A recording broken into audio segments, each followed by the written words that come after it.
Entonces estas son funciones para añadir dentro de un arreglo, añadir en un arreglo. Y digamos que te gustaría buscar un elemento en el arreglo. Encontrar un elemento en el arreglo. Entonces tenemos aquí, por ejemplo, me gustaría buscar abril.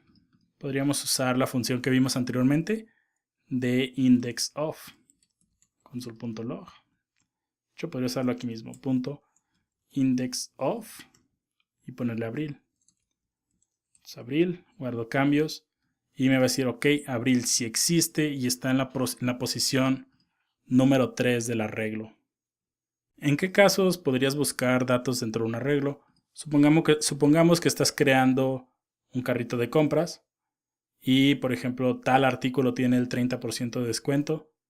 Podrías, por ejemplo, realizar un recorrido en todos los elementos del arreglo, el carrito, y cuando encuentre determinado elemento, aplicarle el 20% de descuento. Puede ser un caso, aunque en realidad son muy usados. Estaremos viendo un poco más adelante ya en los proyectos. Ahora, por ejemplo, vimos cómo push agregaba al al final del arreglo, ¿no? Con push agregamos junio. Supongamos que en lugar de agregar al final, te gustaría agregar al inicio del arreglo. Para eso vamos a usar un método que se llama onShift. En este va a decir añadir al inicio del arreglo. Meses.onShift. Vamos a poner aquí como mes 0. Obviamente pues no existe. Y si doy clic aquí vemos que aparece en la posición 0. Mes 0. Y luego ya empieza enero, febrero, marzo, abril. Recorre totalmente todos, o sea, no reemplaza enero.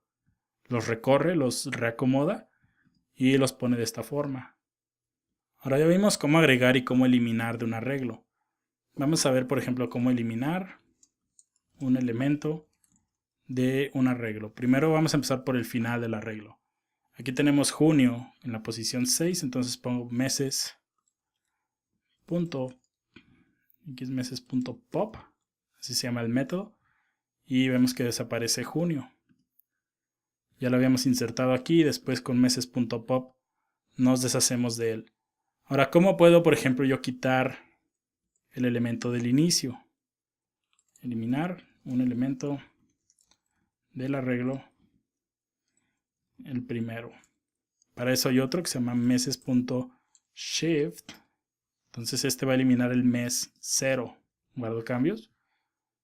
Y vemos que ya desaparece el mes 0 y se queda como primera posición enero. Ahora tal vez digas, bueno, eso agrega el primero y el final, pero a mí me gustaría quitar uno de los de a medias. Que supongamos alguien, por ejemplo, haces un carrito de compras de nuevo y alguien agrega 3 elementos y después decide quitar el de a medias, uno de los de a medias, pues puedes usar esta función para quitarlo del carrito. Para quitar un rango. Y hay uno que se llama meses.splice. Splice toma 2 parámetros. El primero es qué posición quieres quitar. Entonces podemos ver aquí cuál quitar. Vamos a quitar, por ejemplo, marzo. Y qué tan lejos quieres ir. Por ejemplo, si aquí le pones 2,2, pues va a quitar a partir de la posición 2, 2 más. Usualmente vas a querer quitar nada más uno, ¿no? Si alguien quita un libro de un carrito de compras, pues nada más quieres que quite ese elemento, no quieres que quite los demás. Guardo cambios. Y vemos que dice enero, febrero y luego se salta a abril. Pero poniéndole, por ejemplo, 2 se hubiera llevado más elementos. Es la cantidad de elementos, el segundo argumento. ¿Cuántos más quieres que quite del arreglo? Vamos a, por ejemplo, el último método que te quiero mostrar, al menos para este arreglo. Podemos poner, por ejemplo,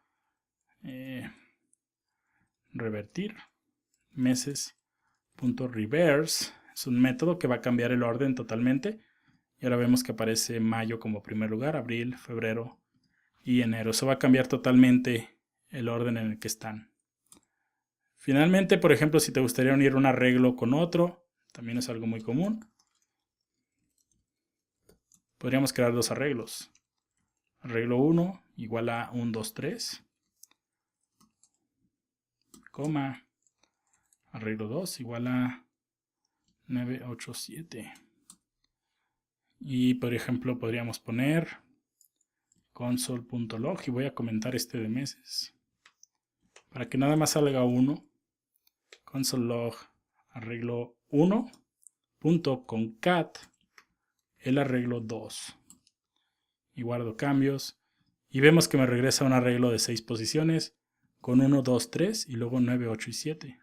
Entonces de esa forma los puedes unir.